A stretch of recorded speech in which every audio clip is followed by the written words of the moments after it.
오늘은 육신의 금식, 영의 배부름이라는 제목을 가지고 마태복음 6장 16절부터 18절까지 말씀을 좀 살펴보았으면 좋겠습니다.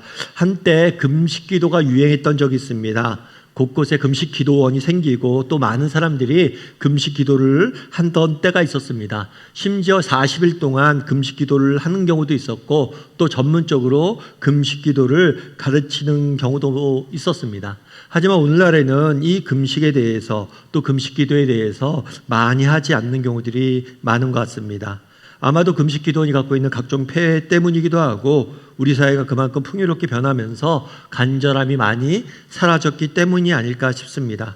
그런데 생각해보면 오히려 오늘날이야말로 금식 기도가 더 필요한 것이 아닐까 싶습니다. 그래서 오늘은 좀 여러분과 함께 금식 기도에 대해서 좀 살펴봤으면 좋겠습니다. 금식 기도를 통해서 우리가 어떻게 우리의 영혼을 배부르게 할지 또 어떻게 금식하며 기도할 수 있을지에 대해서 좀 살펴봤으면 좋겠어요. 사실 우리 중에는 목사님 금식 기도는 부르치고 기도도 안 하는데 무슨 금식 기도입니까? 이렇게 생각하는 경우도 있을 수 있겠죠. 하지만 여러분도 오늘 한번 금식 기도에 대해 들어보고 또 함께 어떻게 하면 기도란 무엇인지 또 어떻게 하면 기도할 수 있는지에 대해서 함께 나누면 아마 도움이 될 것입니다. 우리가 첫 번째로 살펴보길 원하는 것은 금식의 의미예요. 금식의 의미. 뭐라고요? 금식의 의미. 먼저 금식의 의미에 대해 살펴봤으면 좋겠어요. 오늘 본문의 17절 말씀을 같이 한번 읽어보면 좋을 것 같습니다. 같이 읽도록 하겠습니다. 너는 금식할 때 머리에 기름을 바르고 얼굴을 씻으라. 예수님께서 금식할 때 어떻게 행해야 되는지를 알려주셨어요. 여기서 우리가 첫 번째로 알 수 있는 게 있습니다. 그것은 뭐냐면 예수님은 금식을 부정하지 않았다는 거예요. 예수님께서 금식하는 방법을 알려주셨으니까 다르게 말하면 금식하라고 가르친 거예요. 그래서 예수님께서는 금식에 대해서 부정하지 않고 때로는 적극적으로 너희가 금식할 수 있어야 된다 라고 가르친 거예요. 그런데 오늘 본문에 보면 이렇게 이야기하죠. 금식할 때 머리에 기름을 바르고 얼굴을 씻으라. 이게 무슨 말일까요? 머리에 기름을 바르고 머리에 무스 같은 걸 바르라는 거죠. 윤기 있게 기름을 바르고 또 얼굴을 깨끗이 씻으라는 거예요. 아니 기도하는 금식하는데 왜 이런 걸 명령했을까요? 이런 말씀을 하신 것은 배경을 알 필요가 있어요. 그 당시에 유대인들은 금식을 많이 했습니다. 그런데 금식을 왜 했냐면 사람들에게 보이기 위해서 금식을 했어요. 그럼 사람들에게 보이기 위해서 금식하는 게 뭘까요? 이런 거예요. 야, 저 사람 대단하다. 금식도 하네. 와, 저 사람 신앙이 참 좋은가 봐. 금식 기도도 하네. 그래서 자기가 금식 기도하고 자기의 신앙이 좋은 것처럼 보이기 위해서 일부러 사람들에게 보이려고 금식을 한 거예요. 그래서 금식할 때가 되면 뭐예요? 일부러 초췌하게. 나 음식 못 먹었어요. 저 너무 메말랐어요. 저 야위었어요. 이렇게 보이기 위해서. 그렇게 하지 말라는 거예요. 사람에게 너희가 보이려고 하지 말고 뭘 하라는 거예요? 오직 하나님만 바라보고 하나님 앞에서 금식하라는 거예요. 그래서 머리에 기름도 바르고 얼굴도 씻고 금식 안 하는 것처럼 금식하라 라고 말한 거예요. 그 당시 유대인들은 마치 금식을 자신의 신앙을 자랑하듯이 사람들에게 보이려고 금식을 했습니다. 그래서 예수님께서는 외식하지 말라고 경고하셨어요. 이 외식하다는 단어는 뭐냐면 가면을 쓰고 연기하는 거예요. 너희가 마치 연기하는 것처럼 금식하지 말라는 거예요. 오직 하나님만 보고 금식하라고 가르친 겁니다. 그래서 예수님은 금식에 대해서 부정하지 않았어요. 오히려 적극적으로 금식하라 라고 말씀하신 거죠. 그럼 여러분 금식이란 뭘까요? 우리가 오늘 금식에 대해서 배우는데 금식이란 뭘까요? 금식이란 말 그대로 음식을 먹지 않는 것을 의미해요. 그래서 긴 시간이든 짧은 시간이든 특정 기간 동안에 음식을 먹지 않는 것이 바로 금식이에요. 여러분 아침 식사를 영어로 블랙 패스트라고 하죠. 이 말은 두 가지 합성어예요. 뭐예요? 브레이크, 깨다. 그 다음에 뭐예요? 패스트, 금식. 그래서 금식을 깨는 게 아침 식사라는 거예요. 한밤중 동안 밤새 음식을 먹지 않았잖아요. 음식을 먹지 않고 금식을 했잖아요. 그것을 깨는 것이 아침 식사라는 거죠. 이런 면에서 우리는 매일 뭘 하는 거예요? 금식을 하는 거죠. 그리고 금식을 깨는 거예요. 금식이란 뭐냐? 음식을 먹지 않는 것이 바로 금식이에요. 그럼 유대인들은 왜 금식을 했을까요? 여러분 오늘날에는 금식을 주로 언제 합니까? 다이어트 할 때 하죠. 육체의 건강이나 아름다움을 위해서 우리가 금식하는 경우들이 있었어요.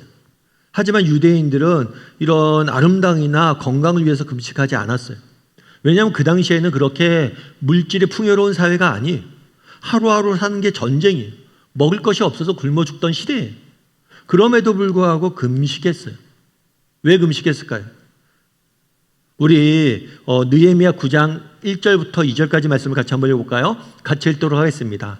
그날 스무나흘 날에 이스라엘 자손이 다 모여 금식하며 굵은 베옷을 입고 티끌을 무릅쓰고 모든 이방 사람들과 절교하고 서서 자기의 죄와 조상들의 허물을 자복하고. 이스라엘 사람들이 모두 뭘 했다고 그래요? 금식했다라고 이야기합니다. 금식하고 굵은 베옷을 입었다고 그래요. 굵은 베옷은 뭐냐면 거칠거칠한 옷이에요. 그래서 이 옷을 입으면 살갗이 거칠거칠하고 베이고 불편해요. 이런 베옷을 입고 또 티끌을 뒤집어 썼다는 게, 이 티끌은 무슨 의미냐면, 여러분 나무를 불에 태우면 뭐가 남습니까? 재가 남죠. 그 재를 뒤집어 쓰는 거예요. 그래서 그 재를, 하얀 재를 뒤집어 쓰고 베옷을 입고, 그리고 뭐 하는 거예요? 금식을 했던 거예요. 이 재를 뒤집어 쓰고 베옷을 입는 것은 슬픔을 표현한 거예요. 그리고 금식을 냈어요. 왜 금식을 냈어요? 뒤에 보면 뭐라고 표현합니까? 자기의 죄와 조상들의 허물을 자복하고 회개하면서 금식했다라고 이야기해요. 그래서 구약 성경에 보면 금식은 언제 하냐? 자기의 죄를 깨닫고 하나님 앞에 회개할 때, 회개의 상징으로 금식을 하는 거예요. 그래서 늘 유대인들은 금식을 회개와 연관지어서 금식을 했습니다. 그리고 구약 시절에 보면 대속죄일이라는 절기가 있어요. 명절이 있어요. 유대인들의 명절. 그래서 대속죄일이 되면 1년에 하루 대속죄일이 되면 모든 사람들이 뭘 하냐면 금식을 해요. 전국에 있는 모든 유대인들이 금식을 해요. 이 날이 되면 자신의 죄를 슬퍼하고 회개하고 하나님께 희생 제사를 드리는 날이 대속죄일이에요. 우리의 죄를 사해 달라고 하나님께 간구하는 날이에요. 그런데 속죄할 때 뭘 했어요? 금식을 했어요. 그러니까 구약 시대에는 이 금식은 뭐와 상관이 있느냐? 회개와 상관이 있었습니다. 그런데 신약 시대에 와서는 더 이상 회개와 관련해서 금식하지 않아요. 왜 그럴까요? 예수 그리스도가 우리의 죄를 대신해서 십자가에 죽으셨습니다. 그건 답이 약속하셨어요. 너희가 내 앞에 죄를 자복만 하면, 내 앞에 죄를 인정하고 하나님 용서해 주세요 라고 고백만 하면, 예수 그리스도의 십자가의 희생을, 정말 우리의 죄를 대신해서 죽으신 예수님의 죽으심을 근거로 해서 너희가 자백만 하면 무조건 용서해 주겠다, 죄를 고백하면 용서할 수 해 주겠다라는 약속하셨기 때문이에요. 그래서 예수 그리스도의 십자가의 죽으심, 십자가를 붙잡고 나아가면 용서받을 수 있기 때문에 더 이상 금식하지 않아요. 회개하면서. 그래서 신약 시대에는 금식이 회개와 연관되어 있지 않습니다. 그런데 오히려 신약 시대에는 금식은 뭐와 연관되어 있냐면 기도와 연관이 되어 있어요. 기도와. 그래서 사도행전 13장 2절부터 3절까지 말씀을 같이 한번 읽어볼까요? 같이 읽도록 하겠습니다. 주를 섬겨 금식할 때에 성령이 이르시되 내가 불러 시키는 일을 위하여 바나바와 사울을 따로 세우라 하시니 이에 금식하며 기도하고 두 사람에게 안수하여 보내니라. 이 이야기는 안디옥 교회라는 교회의 이야기예요. 안디옥 교회는 처음에 예루살렘에서 복음이 전해지고 온 유대와 이스라엘로 전파되어지고 이방 지역으로 전해지면서 세워진 최초의 이방인 교회예요. 이 교회에서 어떤 생각이 있었냐면, 하나님께서 우리에게 세계 선교의 사명을 줬는데 이 세계 선교를 어떻게 감당할 수 있을까 고민할 때 뭐 하면서 기도한 거예요? 금식하며 기도한 거예요. 그랬을 때 하나님께서 바나바와 사울을 보내라고 했고 또 금식하고 기도하며 그들을 보냈다라고 이야기합니다. 그래서 신약교회에서 보면 중요한 문제가 있거나 중요한 사명이 있거나 아니면 큰 어려움이 있거나 아니면 큰 문제가 있을 때 뭘 하는 모습을 보게 돼요? 금식하며 기도하는 모습을 보게 돼요. 그러면 왜 그냥 기도하면 되지 금식하며 기도할까요? 그냥 기도하면 되지 왜 금식하며 기도할까요? 이 금식하며 기도하는 것은 뭐냐면 우리의 간절함을 보여주는 거예요. 우리가 종종 아이들에게 그런 경우들 있잖아요. 어린 아이들이 떼를 쓰는 경우가 있어요. 막 떼를 쓰면서 가끔 마지막 수단으로 아이들이 뭘 해요? 나 밥 안 먹을래 하면서 떼 쓰죠. 왜 밥 안 먹을래 이런 이야기 합니까? 내가 밥을 안 먹을 정도로 간절하다는 거예요. 그래서 우리가 금식하는 이유는 뭐냐? 우리가 정말 직면한 지금의 이 문제가 너무나 심각하고 너무나 중요하고 정말 이 문제가 해결되기를 간절히 원하기 때문에 금식하는 거예요. 그래서 금식한다는 건 뭡니까? 우리의 간절함을 표현하는 게 바로 금식 기도예요. 그래서 우리도 마찬가지입니다. 우리 역시 기도할 수 있어야 돼요. 정말 하나님 앞에 나아가 겸손한 마음으로 간절히 하나님 앞에 매달릴 수 있어야 돼요. 그래서 금식 기도를 하는 거예요. 우리가 그만큼 간절한 걸 알 수가 없잖아요. 마음 보이지 않잖아요. 그 간절함을 보이는 행동으로 나타내는 게 바로 금식이에요. 여러분 김준곤 목사님을 아마 아실 거예요. 이 목사님 같은 경우에는 CCC라는 한국 대학생 선교단체를 세워서 많은 젊은이들에게 영향력을 미친, 복음을 전하고 수많은 젊은이들에게 선한 영향을 미친 목사님이세요. 지금 우리나라 한국교회가 정말 젊은이들이 많이 교회를 떠나고 있잖아요. 그래서 학생 선교단체들이 많이 죽어가고 있어요. 그런데 CCC 같은 교회는 여전히 그래도 선한 영향을 미치고 있는 그런 단체 중에 하나예요. 사실 젊은이들에게, 대학생들에게 복음을 전하는 것이 쉬운 일이 아니, 많은 수고와 헌신이 필요한 일이. 그럼 어떻게 이 일을 감당할 수 있었을까요? 이 김주고 목사님 같은 경우에는 CCC를 설립한 이후에 40년 동안 매일 아침 금식하며 기도했다라고 이야기해요. 매일 아침 금식하며 기도하고 또 어려움이나 문제가 있을 때는 3일씩, 7일씩, 10일씩 금식하며 기도했다고 해요. 그만큼 정말 금식하며 간절히 기도한 거죠. 우리도 마찬가지예요. 여러분 이 땅을 살아가는 게 쉽지가 않잖아요. 정말 하나님 앞에 우리가 의지하고 하나님 앞에 간절히 기도할 수 있어야 돼요. 그래서 때로는 우리가 금식하며 기도해야 됩니다. 정말 우리의 이러한 간절함, 하나님 저희를 도와주세요 라는 간절함을 금식으로 표현하며 기도할 수 있어야 돼요. 우리도 우리의 믿음의 선배들처럼, 우리 선배들이 금식하며 기도했던 것처럼 정말 금식하며 기도할 줄 아는 저나 여러분이 되었으면 좋겠습니다. 그랬을 때 반드시 하나님께서 은혜도 주시고 세상을 이길 수 있는 힘도 주실 거예요. 그래서 날마다 정말 간절한 마음으로 정기적으로 금식하며 기도할 줄 아는 저나 여러분이 되기를 주님의 이름으로 소원합니다. 우리 옆 사람에게 인사할까요? 간절히 하나님께 기도합시다. 한 번 더 인사할까요? 금식함으로 기도합시다. 그러면 여러분 금식, 왜 금식을 해야 되냐? 금식이 주는 유익은 뭐냐에 대해서 좀 살펴봤으면 좋겠어요. 우리 금식의 유익에 대해서 먼저 고린도전서 9장 25절 말씀을 같이 한번 읽어볼까요? 같이 읽도록 하겠습니다. 이기기를 다투는 자마다 모든 일에 절제하나니 그들은 썩을 승리자의 관을 얻고자 하되 우리는 썩지 아니할 것을 얻고자 하노라. 바울이라는 사람이 쓴 편지예요. 이 편지는 바울이라는 사람이 고린도 교회에게 쓴 편지가 고린도전서예요. 이 고린도전서를 쓰면서 바울은 우리의 신앙생활을 운동 경기에 비유합니다.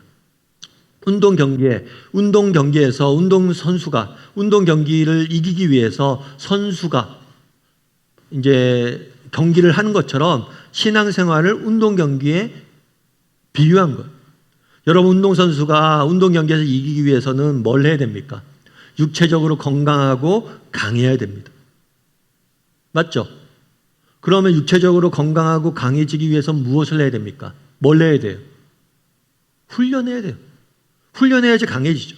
그런데 이런 훈련 중에는 뭐가 포함되어 있어요? 절제가 포함되어 있어요. 절제가. 여러분 마음대로 먹고 마시고 생활하면 운동선수로서의 생명이 오래가지 못합니다. 아무리 재능이 좋은 축구선수, 야구선수, 운동선수가 있어요. 그런데 운동 경기할 때 열심히 뛰는데 운동 경기 끝나고 나서 집에 와서 뭐 맥주 마시고 피자 먹고 자기 먹고 싶은 거 먹고 자기 자고 싶은 데 자고 자기 하고 싶은 데 다 하잖아요. 아무리 재능이 뛰어나도 그 선수 오래 못 가요. 이건 진리예요. 모든 운동선수의 진리예요. 따라서 운동선수가 해야 될 거 뭐냐? 제일 먼저 배우는 거 뭐냐? 절제예요. 먹고 싶은 것도 안 먹고 정말 하고 싶은 것도 안 하고 이렇게 절제했을 때 강한 육체가 형성되는 거예요. 마찬가지란 거예요. 여러분, 우리의 영혼이 건강해지기 위해서 무엇보다 뭘 할 수 있어야 돼요? 절제할 수 있어야 돼요. 내가 세상 것들 누릴 만큼 누리고 즐길 만큼 즐기고 하고 싶은 대로 하면서 우리의 영혼이 건강해지길 바라지 마세요. 그런 건 없어요. 맥주 마시고 피자 먹고 이러면서 운동선수가 자기 생명, 선수 생명이 오래 롱런하기를 원하는 것과 똑같은 거예요. 세상적인 것도 즐기고 누리고 그러면서 우리의 영혼이 어떻게 건강해집니까? 그래서 우리의 영혼이 건강해지기 위해서는 절제가 반드시 필요합니다. 왜 우리가 금식을 해야 되냐? 세상 즐거움들, 세상 것들을 좀 절제해야 돼요. 절제하는 훈련을 해야 돼요. 여러분, 금식을 하다 보면 느껴지는 것들이 있다고 그래요. 그건 뭐냐면 금식을 하다 보면 내가 얼마나 먹는 일에 매여 있는지를 느끼게 되는 거예요. 예를 들면 금식이란 게 요즘은 단순히 먹을 것만 금식이 아니에요. 여러분, 미디어 금식도 필요해요. 예를 들어서 미디어 금식을 한다고 생각해 보세요. 여러분, 하루 혹은 반나절 스마트폰을 쓰지 말고 유튜브를 보지 말고 스마트폰, 태블릿을 쓰지 말고 생활해 보세요. 개인 미디어를 끊어 보세요. 개인 미디어를 끊고 한 하루 지낼 수 있겠어요? 여러분, 우리 아침에 눈 뜨면 뭐 합니까? 스마트폰 보죠. 밥 먹으면서 뭐 합니까? 스마트폰 보죠. 학교 갈 때 뭐 합니까? 스마트폰 보죠. 지하철 타면서 스마트폰 보면서 출근하죠. 손에 놓지를 못해요. 심지어 보조 배터리까지 들고 다니면서 계속해서 충전해서 보고 있죠. 그런데 여러분 정말 미디어 금식을 한번 해보세요. 미디어를 끊어보세요.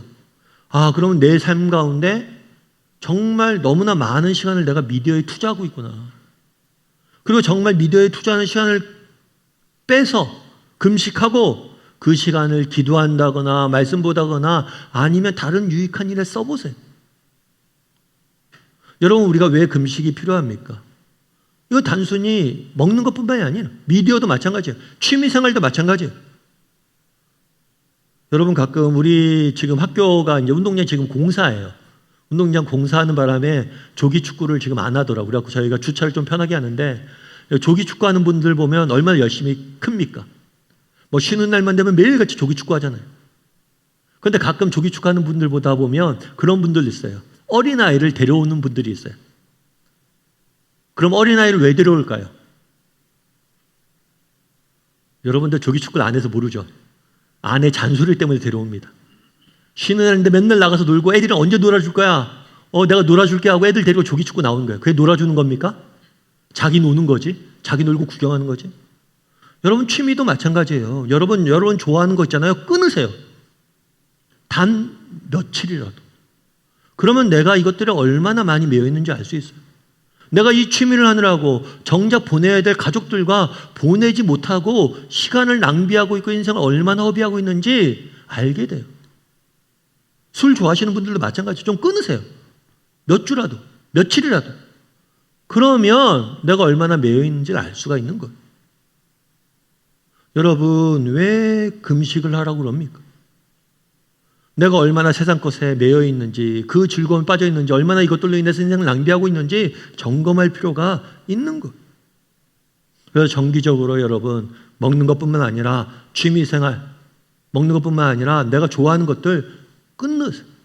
안 보고 지내는 훈련들을 하고 안 하고 지내는 훈련들을 하고 그걸 통해서 나는 이것이 없이도 살 수 있는 사람임을 스스로 증명하세요.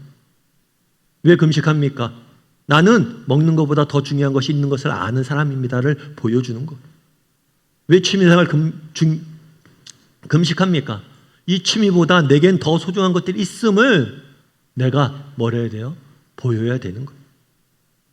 그래서 여러분들 정기적으로 금식하며 정말 내가 어떤 즐거움이나 욕심에 매여서 살고 있지 않은지 점검하고 그것들을 절제할 수 있는 저나 여러분이 되기를 주님의 이름으로 소원합니다. 우리 옆 사람에게 인사했으면 좋겠습니다. 절제를 훈련합시다. 한 번 더 인사할까요? 자신을 점검합시다. 금식의 유익은 뭐냐? 내 자신을 점검하고 절제하는 거예요. 두 번째로 금식의 유익이 있어요. 그건 뭐냐면 다른 사람을 돌아보게 된다는 거예요. 우리 욥기 37장 17절 말씀을 같이 한번 읽어보면 좋을 것 같습니다. 같이 읽도록 하겠습니다. 나만 혼자 내 떡덩이를 먹고 고아에게 그 조각을 먹이지 아니하였던가 이렇게 이야기해요. 오늘 본문의 말씀은 욥이라는 사람의 말이에요. 이 욥은 굉장히 큰 부자였어요. 그 지역 내에서 정말 손에 꼽히는 부자였어요. 게다가 신앙이 되게 좋았어요. 그런데 이 사람이 어느 날 갑자기 인생의 고난이 닥칩니다. 이 고난 가운데 자신의 인생을 돌아보는 거예요. 그러면서 이야기하는 거죠. 나는 나 혼자 떡을 먹은 적이 없어. 홀로 음식을 먹은 적이 없어. 나는 고아들이나 과부들과 가난한 사람들과 그 떡을 나누길 원했어 라고 말하는 거예요. 여러분, 어떤 분이 금식을 했다고 그래요. 그런데 금식을 하면서 이분이 느낀 게 있다고 그래요. 뭘 느꼈을까요? 금식을 했는데 뭐 대단한 환상을 보거나 대단한 깨달음을 얻지는 못했대요. 다만 금식을 해보니까, 밥을 안 먹어보니까, 굶어보니까 배고픈 것이 얼마나 힘든 것인지를 깨닫게 됐대. 야, 배고픈 게 정말 견디기 힘들구나, 이걸 깨닫게 됐대. 그러면서 느낀 게 두 가지를. 첫 번째는 뭐냐면 먹을 수 있다는 사실에 대한 감사예요. 사실 오늘날 우리 사회는 풍요로운 사회에 살고 있습니다. 그래서 배고픔이 무엇인지, 먹을 수 있다는 것이 얼마나 감사한 일인지 종종 잊게 되는 게 사실이에요. 과거에 우리나라 사람들은 인사할 때 어떻게 인사했습니까? 인사말이 뭐였어요? 식사하셨습니까? 밥을 못 먹던 시대에 밥을 먹었는지가 궁금했고 밥을 먹을 수 있으면 감사하게 생각했어요. 그런데 요즘은 밥 먹었는지 묻지 않죠. 왜요? 무엇을 먹었는지가 궁금하지 못 먹는 사람은 없기 때문이에요. 그런데 이렇게 금식하다 보면 이렇게 먹을 수 있다는 것이 얼마나 소중한 것인지 깨닫게 된다는 거예요. 그런데 이분이 한 가지 더 깨달은 게 있대요. 그건 뭐냐면 내가 배고파 보니까 다른 배고픈 사람의 심정을 이해하게 됐다는 거예요. 맞는 말이죠.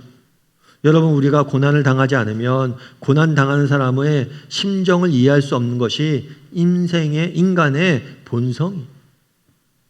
그래서 정말 우리가 굶어봐야지 굶는 사람들의 심정을 알 수 있는 거예요. 물론 그렇다고 해서 일부러 고난을 당할 수는 없잖아요. 병든 사람의 심정을 이해하겠다고 병들 수는 없잖아요. 그래서 의도적으로 뭐라는 거예요? 절제하는 거예요. 의도적으로 먹지 않음으로 인해서 고난 중에 있는 사람들을 이해하고, 의도적으로 내가 무엇인가를 쓰지 않음으로 인해서 이것이 없어서 고생하는 사람들을 이해할 수 있는 거예요. 그리고 그들을 도울 수 있는 거예요. 스위스의 어느 대학교에서 있었던 일이에요. 이 대학교에는 미국인 한 부부가 유학을 왔대요. 그런데 이 부부는 굉장히 집안 형편이 좋지 않았어요. 그래서 자신의 있는 재산을 다 모아서 유학을 왔는데 3년 내에 공부를 마쳐야 돼요. 안 그러면 모아놓은 돈이 떨어지기 때문에 공부를 더 이상 할 수 없어요. 그래서 우리가 3년 동안 절제하면서 최대한 노력해서 공부를 마치자 이런 생각을 했어요, 부부가. 그렇게 열심히 살고 있었죠. 그런데 그 학교에 한 아시아 출신의 아시아계 학생이 한 명 입학했어요. 그런데 이 학생은 자기 부부들보다 더 경제 형편이 좋지 않아요. 그래서 1년도 못 버틸 형편이에요. 잘못하면 내년 다음 학기에 쫓겨날 형편이에요. 그걸 알고 나서 이 부부가 뭘 했냐면 주변에 있는 미국 사람들과 주변에 있는 친구들에게 도움을 호소했어요. 이 아시아 친구가 너무 경제적으로 어렵다. 우리가 좀 도와야 된다. 막 이렇게 해서 도움의 손길을 모집하고 있었던 거죠. 그랬는데 그때 누군가 미국인 부부와 친했던 친구가 그런 얘기를 했대요. 야, 그런데 너희도 힘든데 왜 저 사람 저렇게 도우려고 그래? 그렇게 물었대요.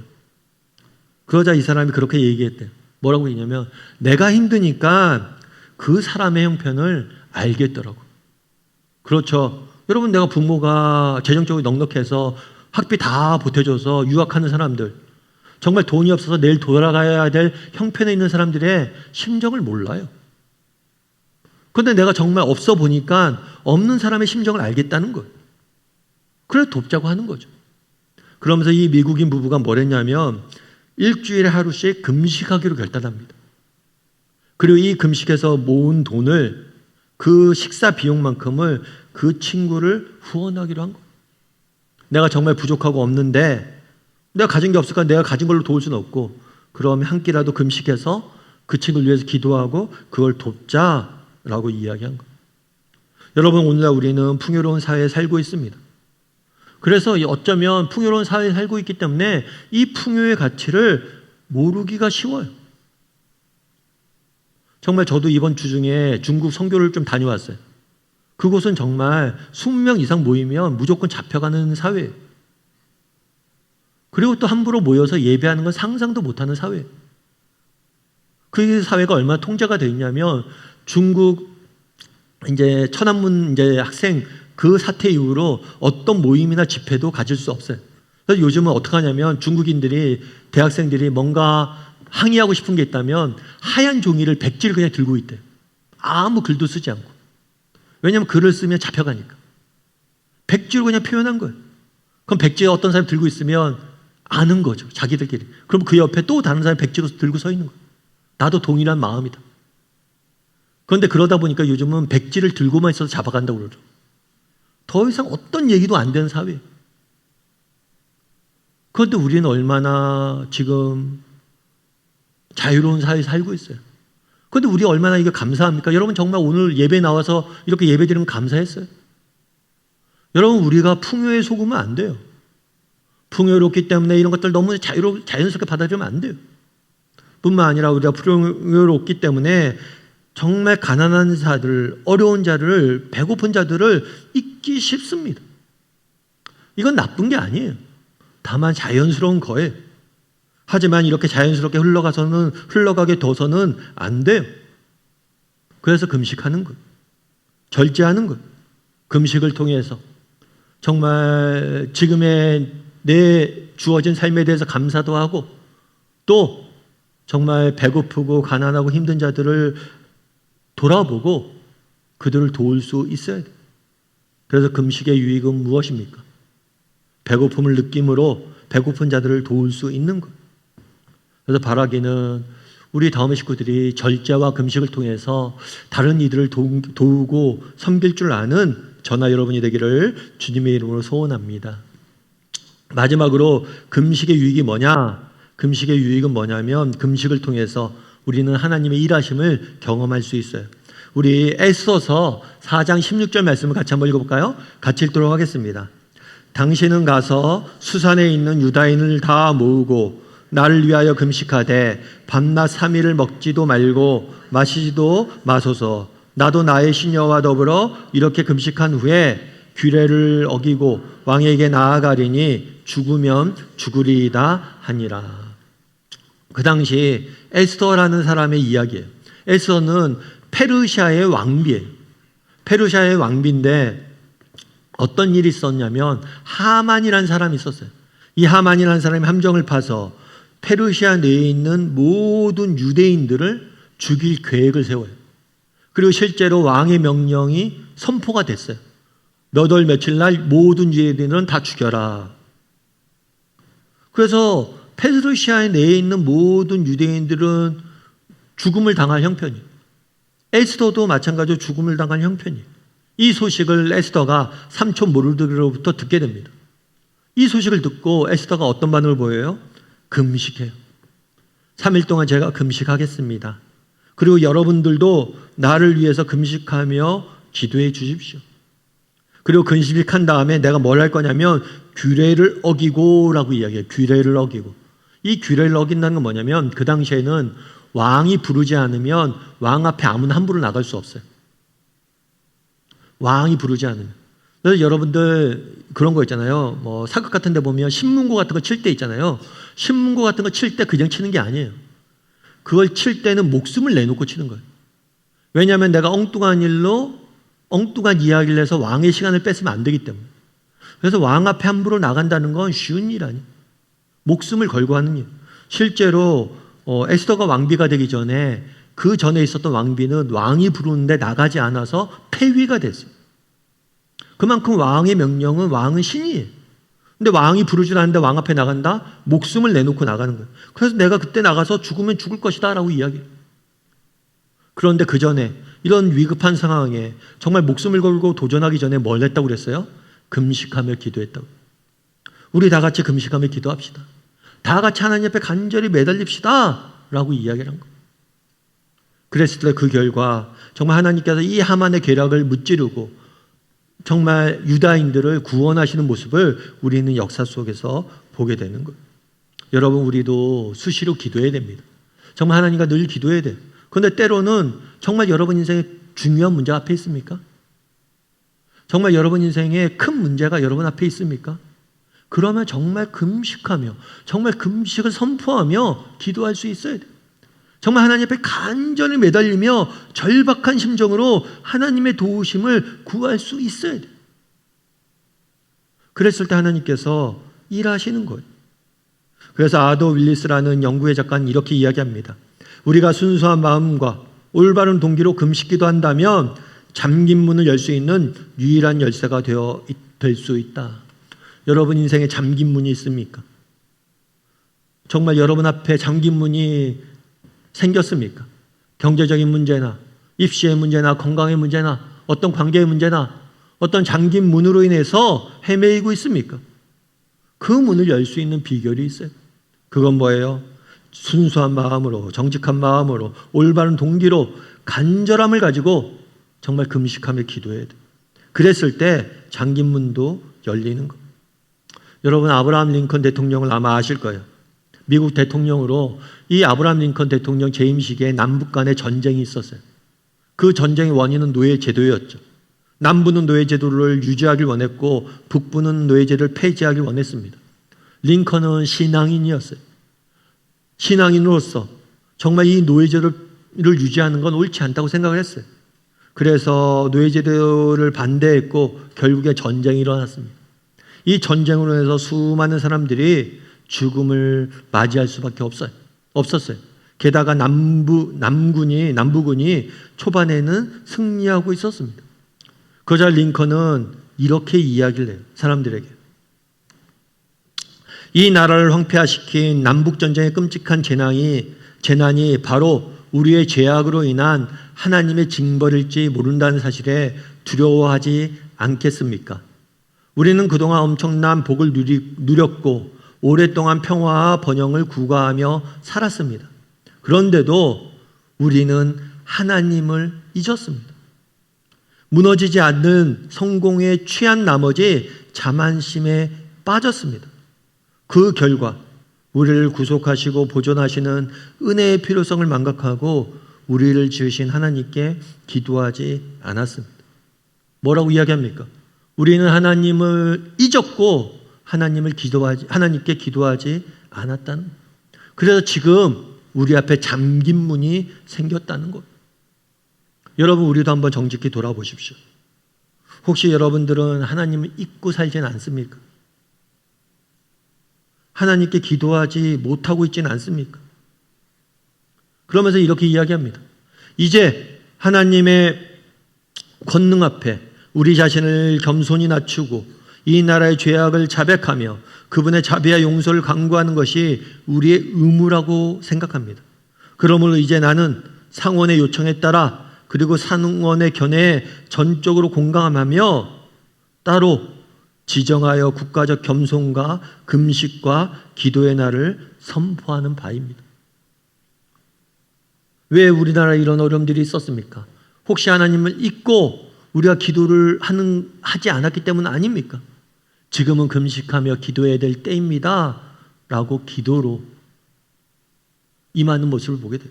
여러분, 전쟁이 났습니다. 내가 대통령이에요. 정말 전쟁이 나면 해야 될 일이 얼마나 많습니까? 군사작전을 세우고 정말 자원을 확보하고 외교적 노력을 하고 장교들과 회의를 하고. 그런데 정말 중요한 게 뭔지 아십니까? 우리 기도하는 겁니다 라고 이야기하는 거예요. 사람들에게 이야기하는 거예요. 기도만이 유일한 살 길이라는 거예요. 링컨의 얘기가 맞는 얘기예요. 여러분, 기도할 수 있어야 돼요. 무엇보다도 간절한 마음으로 기도할 수 있어야 됩니다. 자녀의 문제를 위해서, 가정의 문제를 위해서 여러분 정말 간절함을 갖고 금식하며 기도할 줄 아는 사람이 되었으면 좋겠어요. 그랬을 때 하나님께서 일하실 거예요. 그런 믿음을 가지세요. 그래서 여러분, 제가 한 가지 우리 공동체에 좀 제안 드리고 싶은 게 있어요. 사실 제가 오늘 금식 설교에 대해서 이야기를 쭉 했는데 제가 이렇게 막 이야기한다고 여러분들이 가서 금식하겠습니까? 안 할 걸 100% 제가 확신을 내서 여러분에게 제안을 드려요. 뭐냐면 이번 주부터 시작해서 일주일에 한 끼씩 금식했으면 좋겠어요. 일주일에 한 끼씩.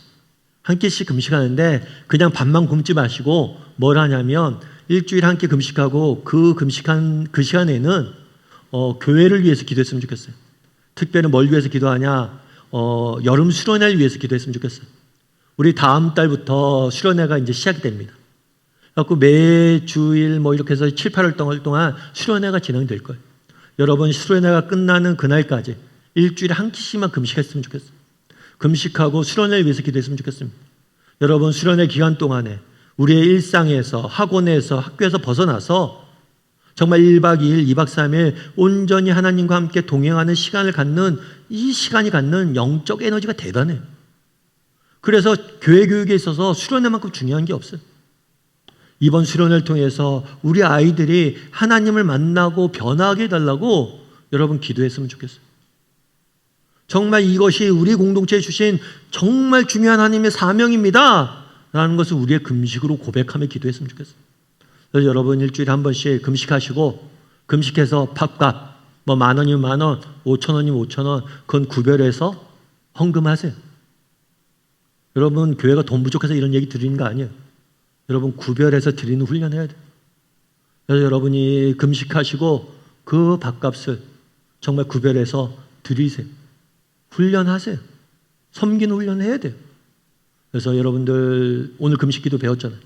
정말 그래서 우리 수련회 끝날 때까지 하루에 일주일에 한 끼 정해서 금식하시고 또 교회를 위해서 수련회를 위해서 기도하시고 함께 또 섬기는 저희 공동체가 되었으면 좋겠습니다.